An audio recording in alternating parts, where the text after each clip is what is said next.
Welcome back, ladies and gentlemen, and we're joined now here in the studio by Mr. Wael Nawara, the political analyst. Mr. Nawara, thank you very much for joining us. Thank you for having me. Mr. Nawara, now, a lot of reports are saying that some terrorists have fled the Sinai Peninsula, went to Libya, and really, terrorism has been a concern here in Egypt. Violence has been a concern, and what's been making a lot of the news and the media in Italy as well has been the death of Giulio Regeni. And we've seen a lot of developments taking place in this file, Italy taking its ambassador here when he's coming back. We hear a lot of reports saying that Egypt is fully cooperating with the Italian investigation, and then we hear from the Italian side that the investigation is not really they're not really getting a lot of help from authorities. Also, there's a lot of killing of Egyptians taking place in the US recently, in London and Italy. Should we see some sort of a connection between both incidents? Are we looking too much into it? How do you see this file?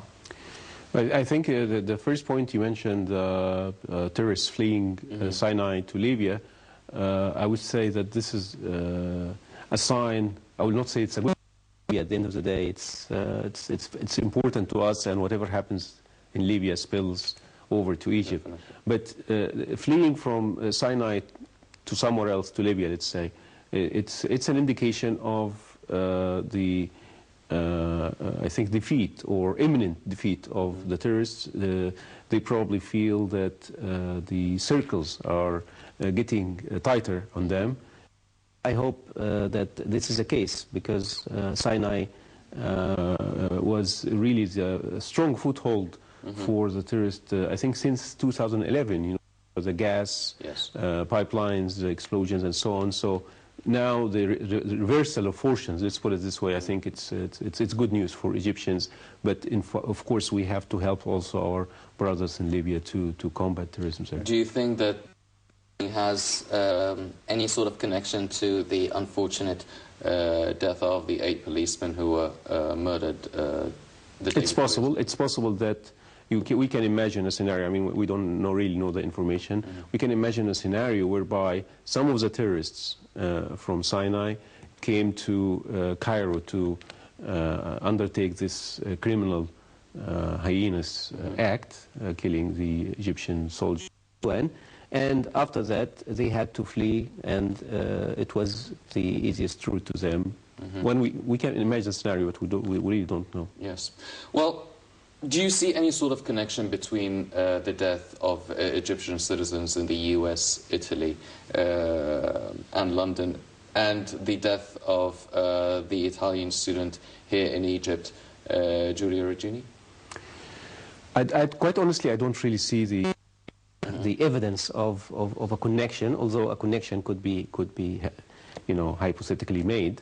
But I do not see a connection. I think what's important now is that we have to restore Egypt's image, and to do that and to restore the normal relationships with Italy, an important ally to Egypt, an important friendly country.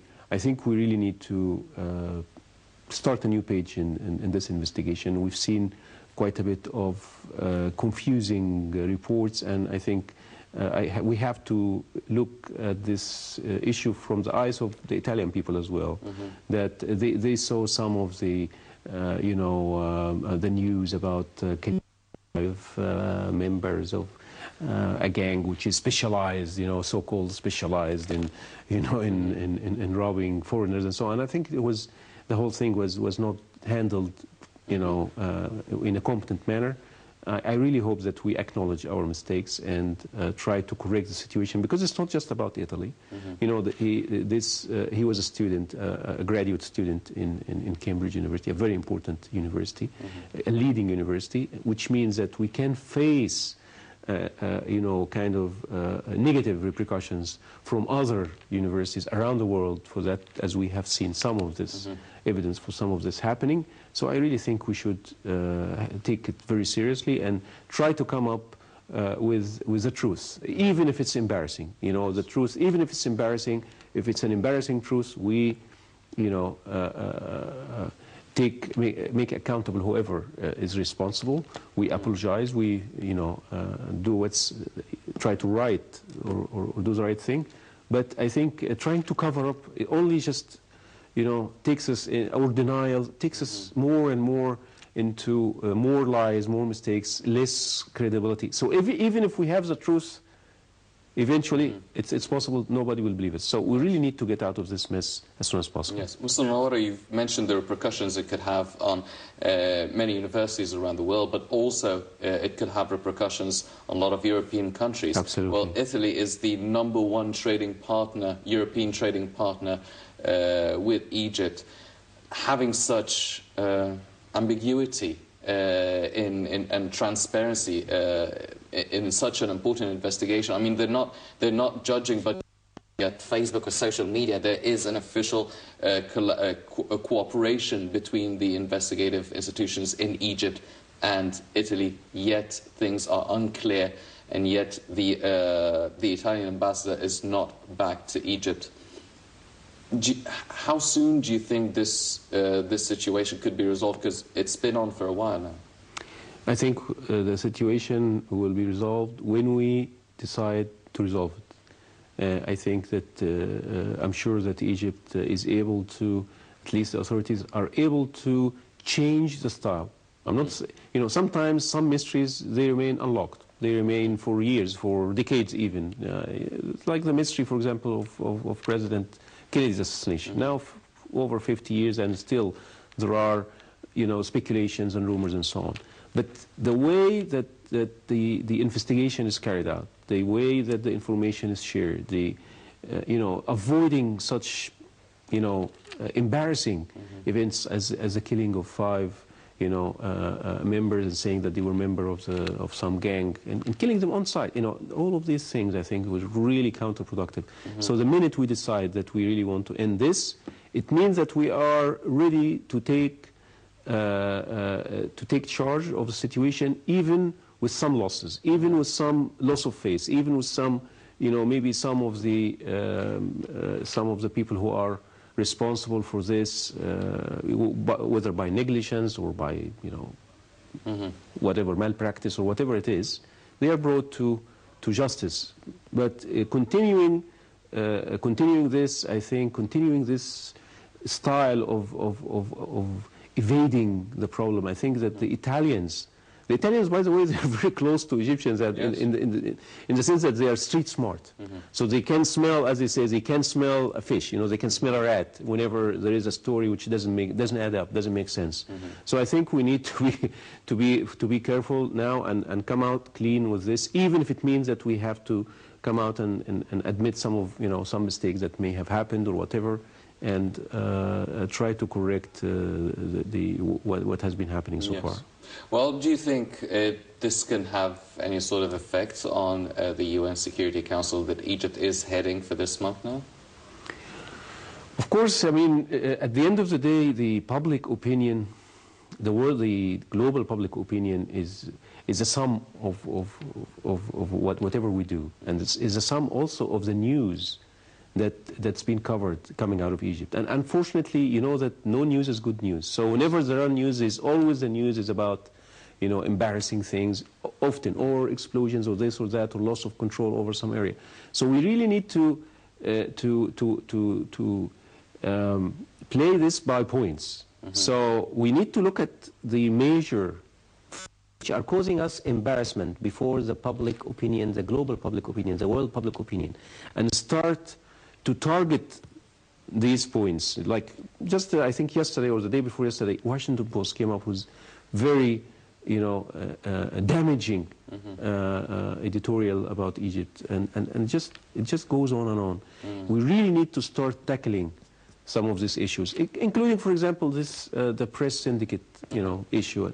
We really need, we don't need that kind of negative PR. We're a country which needs friendships, which needs acknowledgement of legitimacy, which needs tourism, which needs investment, which needs goodwill which, as you say, needs to consolidate its leadership position in the Security Council. So to do that, we really need to play this game as it was a strategy game, by points. We need to look at the bleeding holes, gaps, and try to fix at least, you know, some of these gaps or some of these holes to try to minimize the damage. There will always be damage. There is damage to every country in the world because all countries, you know, even the United States, remember the rights, and all countries, they have, you know, these kind of mishaps. But we just need to manage that file in a more professional manner, combining both action on the ground but also PR strategy. We need to realize that some news are just so damaging that sometimes, even if you are right, you don't want to get into that kind of mess. You know, sometimes you are in a with somebody on your side, but you decide you're not going to engage in that fight. Why? Because you think that the damage which would come out of will be worse than whatever, you know, you will be able to earn from this, even if it's your rightful dues. Yes. You just avoid, let it be. Yes. So sometimes we need to do that. Yes. Mr. Nawara, you talked about filling the gaps and stitching the wounds, an issue as the press syndicate. Now, Parliament Speaker Dr. Ali Wael actually said that the committee responsible for the media and antiquities will actually hold some sort of investigation, and they asked the Ministry of Interior for all the legal documents related to the whole issue. Do you feel that this is a good step, maybe one of the early tests for the newly elected Parliament to take part in actually solving domestic issues here in Egypt? I think it's a good step. However, I also think that both sides, the press syndicate plus the government, whoever, you know, representing the government, they need to sit down behind closed doors and, you know, realize the kind of damage that this incident, this kind of, I don't know, situation has caused to Egypt, and at a time which we cannot afford this kind of problems, you know, at a time when we're already bleeding. So we cannot afford a new big one, which also, you know, has the potential of getting even wider and bigger and causing more and more damage before the international public opinion, before the international eye. I think they need to sit, you know, behind closed doors and really try to come out with some kind of a solution which, you know, keeps face for both parties. At the end of the day, we need to stop this confrontational approach. Give you an ultimatum. You have to do. At the end of the day, we're really in bad shape. A lot of people don't realize that we're really in bad shape and cannot afford any more of this stubborn confrontations and everybody's holding to the grounds, because at the end of the day, it's our country which will suffer. Yes. Mr. Nawara, talking about some of the announcements made by the Egyptian Parliament, the Parliament also announced that Halab and Shalatin will be included and will follow up the Aswan governorate, part of a redemarcation plan. Do you feel that this is a step that was to be taken sooner or later, or do you feel that this is a step that that was taken in response to the Sudan claim for having Halab and Shalatin as their own territory, obviously after the controversy regarding Tirana and Sanafir? It's difficult to know. We know that Sudan for quite some time has been, you know, every now and then comes out with this demand or with this claim, let's put it this way. We know also that the idea of restructuring or reorganizing the governorates in Egypt and the idea of giving each governorate some kind of a sea strip. So we've seen this, you know, since the program of President Sisi almost 2.5, 3 years ago now. So both have been on the agenda for quite some time, both things. So whether it's now the timing of announcing this now, whether it's I really cannot speculate. However, I think it's a good thing in general to have this idea is to have each of the governors, especially in Upper Egypt, each of the governors having some, you know, sea strip. I think it can redistribute the population. It can allow governors to start stopping the assault on farming land. You know, this is a big agricultural land. This is a big problem, because this, you know, it's happening. Especially if you go, I go to Upper Egypt quite often, and I see day after day. I see every day. I see some new assaults on the agricultural land. So maybe having, you know, such a huge, back area for each government can perhaps, you know, attract investors into these areas, rather than every time assaulting and knocking down some of the most fertile land in the world, and something very strategic and important for us, which is agricultural farming land. Yes, definitely. Well, talking about or reviewing some of the main incidents also and the developments that took place here in Egypt, well, last week the court actually sentenced 6 people, including 3 journalists, to death for leaking top secret and confidential documents to Qatar. First of all, how do you read this verdict, and do you feel that the defendants, do you think that the defendants will appeal this ruling? How do you feel this will affect the relationship with Qatar? Well, I think, again, this is, I think, one file which I think is again needs to be seen, you know, in the bigger picture. Of course, we have, supposedly we have an independent judiciary. However, we know that the whole world now, almost every country in the world, except maybe for 5, 6 countries, have already cancelled or abolished the capital sentence. So this is number one. So capital sentences, especially when they are handed down to a number of people, like one time they had like 500, you know, death sentences, or 700 death sentences. These are disastrous, you know, situations, and the damage, regardless of the judicial process, the damage to Egypt's image is enormous. So this is number one. Number two, there is a political background to this whole, you know, thing. So again, it can be interpreted, oh, you know, the persecution of opposition, so again, that's another. Third is Qatar being an Arab country, as you said, and it's, you know, many Egyptians, they work there. Okay, maybe the relations now are not so good. Qatar has exercised many damaging, I think, measures, you know, towards Egypt. But again, we need to look at the longer term, and we need to look at this, you know, hundreds of thousands of Egyptians working there. So there are a number of things that, you know, I'm afraid that the judge in these cases cannot only rule by the law. I beg the judges to look at the bigger picture. They have to look at the bigger picture, because the judges, at the end of the day, they're trying to achieve the greater good of society. It's not just about, you know, as you say sometimes, the spirit of the law, the essence of the law.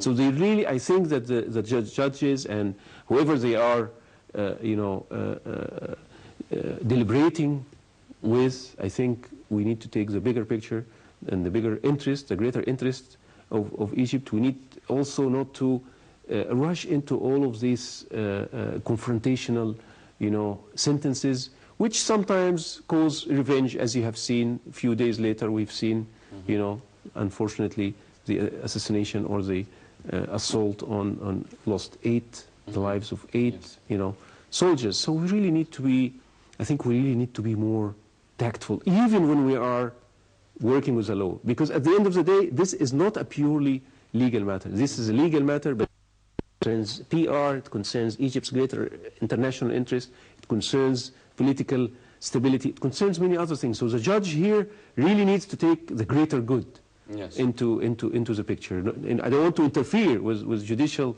sentence, but at the end of the day, the judge is actually Bism al-Sha'b, in the name of the people. So he has to take, or she has to take the interest of the people, and not just the letter of the law. Yes. And it's finding some sort of a balance between really being sensitive and delicate, and also firm, and exactly dealing with an iron fist. Absolutely.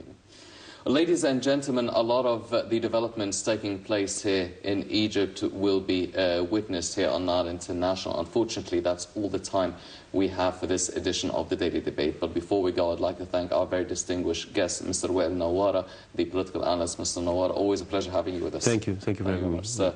Ladies and gentlemen, please stay tuned for more coming up on Nile International. I'm Hani Saif. Thank you for joining us.